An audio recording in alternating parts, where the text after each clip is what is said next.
El mar está lleno de mitos y de leyendas producto de la imaginación de los seres humanos, como por ejemplo el de los monstruos marinos o el de las sirenas. Hoy queremos hablarles de un mito que relaciona el mar y la meteorología, el de las olas solitarias. Durante muchos años, cuando los marineros llegaban a puerto, contaban increíbles anécdotas sobre una única ola gigante que se alzaba sobre las demás y que golpeaba fuertemente su barco.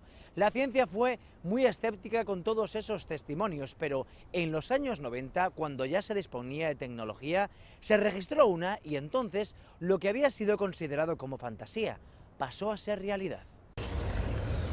Dios mío. ¡Hola, solitaria!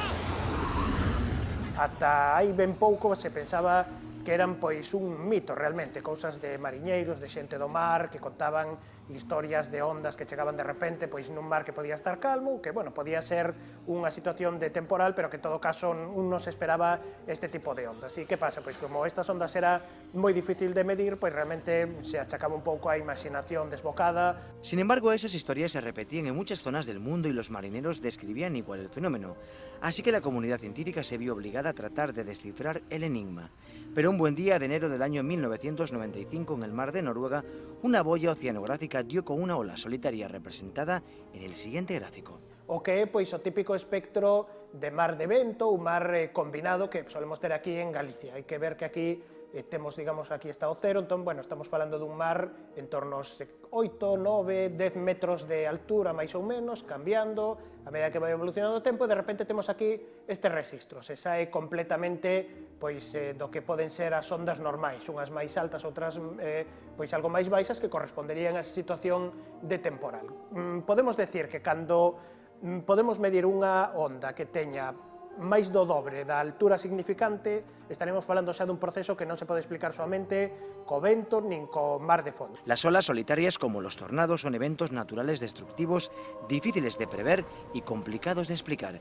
Es decir, que no hay una única teoría que nos haga entender por qué se generan. Un pode atoparse, digamos, pois, con unhas ondas máis pequenas que se suman a outras máis grandes e poden chegar a formar unha gran onda. Logo, podemos ter outro tipo de fenómeno que se dá moito en Sudáfrica, que é cando conversen frentes de ondas diferentes. En Sudáfrica temos pois a orilla do Atlántico, a zona da corriente das agullas, a orilla da parte do Pacífico, e aí no extremo pois están conversendo eses frentes de ondas que tamén poden interferir para dar algunha destas ondas gigantes. E logo hai outra posible formación, e é cando temos unha fronte de ondas bastante grande e que pasa por unha zona somera, por unha zona pouco profunda. Entón, ve unha onda, de repente empeza a rozar co fondo, se para e ao pararse sube.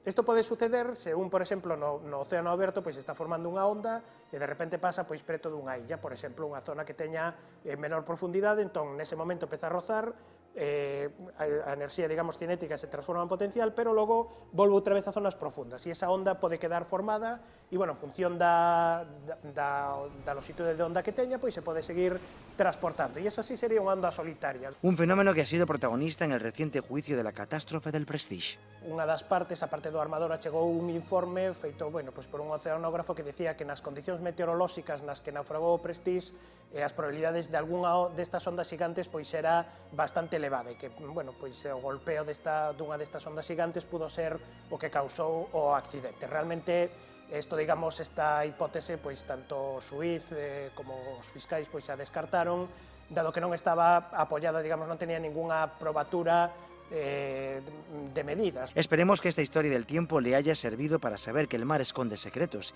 y que algunos de ellos no son fantasía.